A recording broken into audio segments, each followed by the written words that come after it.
Okay, in 510, you are going to be writing your own integrals. So that's going to be the challenge today, is writing your own. Once you get the integral done, I think you'll know exactly what to do because you're good at integrating.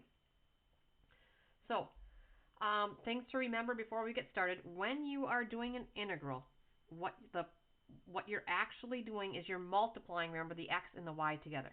So y is getting multiplied by the x when you do integration. Remember, derivative is dividing, integrating is multiplying. Basically giving you the area under the curve most of the time.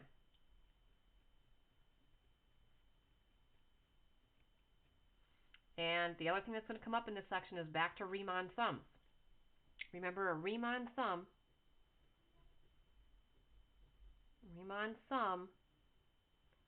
approximates the area under the curve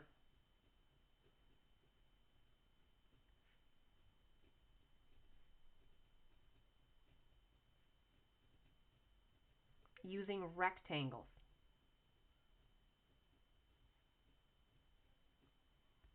And remember, the limits on the Riemann sum equaled our integral, the actual exact value, but Riemann sum was the approximate. So I'm just going to take you through the first example in the homework section here, because I think it's a little more straightforward. And then that's going to be it, but it's a long example. So I'm just going to kind of slide the book back and forth so you can see. I'm not going to make you write everything down on this example because it's right in your book. So if you wanted your book open, you could have it open to page 227 if you have it with you. If not, it's not a big deal, but it's number 1. So first thing, it's giving us a situation, a velocity equation. Suppose you take a long trip, you're impatient to arrive at your destination, so you gradually let your velocity increase according to this equation. So here's your velocity equation. Your velocity is at 55 miles per hour plus your impatient 12 times t to the 0.6. So first thing we want to do is graph this velocity equation. Draw the narrow vertical strip with width dt. This is all right in the directions here. Then show a sample point TV on the graph within the strip. Okay, if you were on your own, you'd probably say, what is that even saying? So draw a narrow vertical strip of width dt. Show a sample point TV on the graph within the strip. All right, so first thing we need is the graph. And the graph is actually in the book.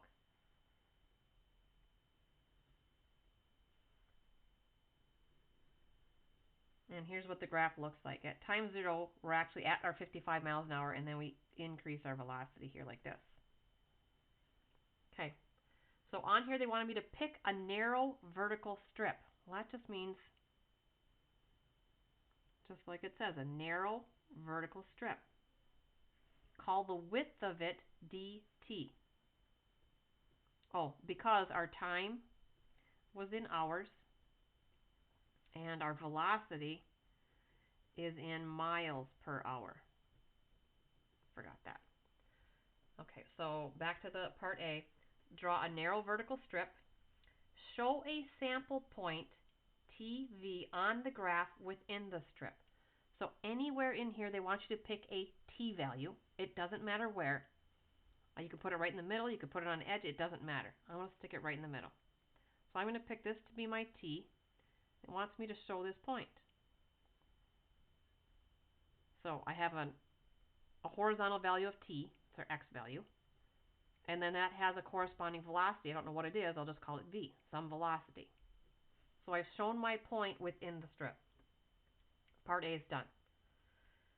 Part B says the distance you travel. Remember, we've got a velocity and time graph. If I want to know my distance traveled, I've got to multiply velocity times time.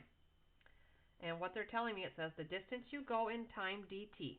So my distance traveled on this part of the graph here, and it tells me is equal to the value of v at the sample point times dt. Write an equation for dy, the number of miles you go. So what we're actually doing is just multiplying velocity times time or we're actually finding the area of this rectangle here. If I pretend that that's a rectangle, my velocity is this equation. So in place of velocity, I'm going to put what my velocity is. 55 plus 12t to the 0.6. That's my velocity. My time is this distance across here, which I've defined as dt. It's all the way through this whole strip. And they're calling that my distance traveled. And the distance traveled, they're calling dy.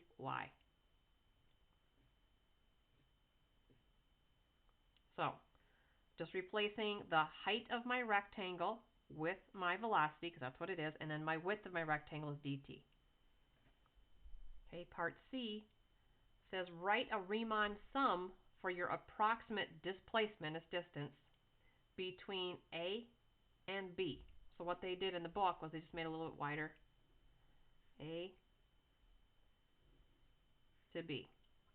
Remember, a Riemann sum just chunks this all up into all of these same size rectangles all the way through here and adds up all of the areas.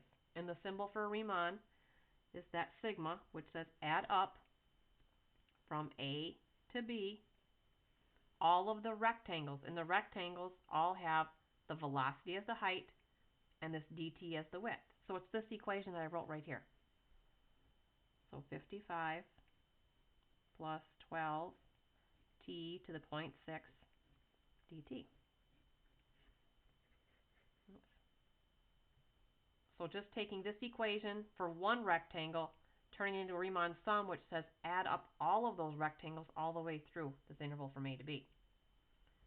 Part D says write an expression for the exact displacement you get by adding up all the dy's and taking the limit as dt approaches 0. When you see the word exact, that just means turn this Riemann sum into an integral from A to B of 55 plus 12t to the 0.6 dt. This section is just trying to make that connection that we did in the last section where the limit of the Riemann sums is equal to the integral. So is there any difference here? Not much. We're just replacing the Riemann sum with the integral sign. Okay, this is an exact value. This one's an approximate. Now part E says, how far did you travel in the first hour? So we want distance traveled in the first hour. Well, this is where you've got to interpret. Well, what part of the graph is that in the first hour? Because I want the area of that section of the graph. Well, the first hour would be from time 0 to time 1 hour. So 0, so at the beginning of the graph. So it would be from 0 to wherever 1 hits here. I want that area from 0 to 1. So all I've got to do is use my integral that we wrote here in part D and put my values on the boundaries here. So I want the integral from 0 to 1 of that equation that I wrote all on my own.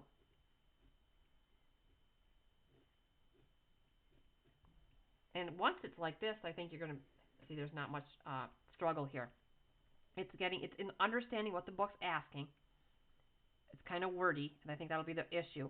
But once you figure out what they're saying, it's pretty easy to do. So doing the integrating, remember there's no power here other than a 1, so throw away the parentheses, do each term separate, and it's in terms of t's instead of x's. So this goes to 55t. Here, the 12 is a multiplier, I carry it. I'm going to add 1 to this exponent, and then multiply by its reciprocal, which is 1 over 1.6. We'll just divide this by 1.6. And then I'm going to evaluate this thing from 0 to 1. And I think I already have it in here. Y equals, yes. So if I go to the table, have it start at 1. So at 1 hour, 62.5. Minus when I put in 0, Um, 55. Oh, I have the wrong equation in here. Dang it. 55x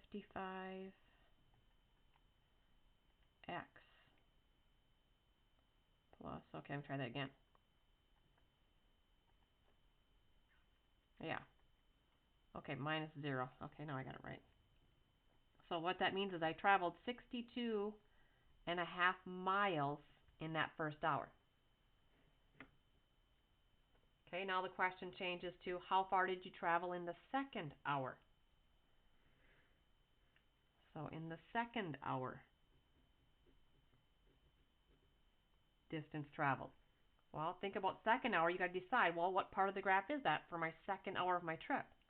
Well, that's the integral from 1 to 2. 1 to 2 of that exact same function. So I'm just going to, know I already did the integrating. I'll have to do it again and just change these boundaries to 1 to 2. So I'm going to integrate from 1 to 2. So I've got the table here all set to go. So at 2, it was 132.7 will go. Minus at 1, it was 62.5. So in the second hour alone, I traveled 132.7 minus 62.5, 70.2 miles in the second hour. So overall, in the first 2 hours, I traveled 132.7 miles. And then it's the last part of this question says, show that the property of the sum of two integrals with the same integrand applies. So what they're saying is, would you get the same answer if you evaluated from 0 to 2 as you would get from adding those two together? And we know that that's true. We saw that in the other section. But doing the integrating from 0 to 2, I was going to switch it to show that I'm integrating this same equation. The 2 came out 132.7. The 0 came out 0, so I get the 132.7, which does equal what I get if I add my two previous answers together. Sorry. So I plugged in the 2. I already had these answers, 132.7. Subtract the 0, that came out 0. And if I look, that does equal the two values that I got added together. Okay, and then the last question here says, I'll squeeze it in at the bottom here, F. Says, how fast were you going at the end of the second hour? How fast at the end of the second hour? Okay, first of all, how fast? That's velocity. Well, I started with a velocity equation. All I've got to do is plug in a time and I'll know my velocity. Well, what time is it if I'm at the end of the second hour? The end of the second hour means I'm at the start of the third hour. So I want to plug in time equals 3 to see what my velocity is. And I put that back in the original velocity equation, not this antiderivative equation that we found.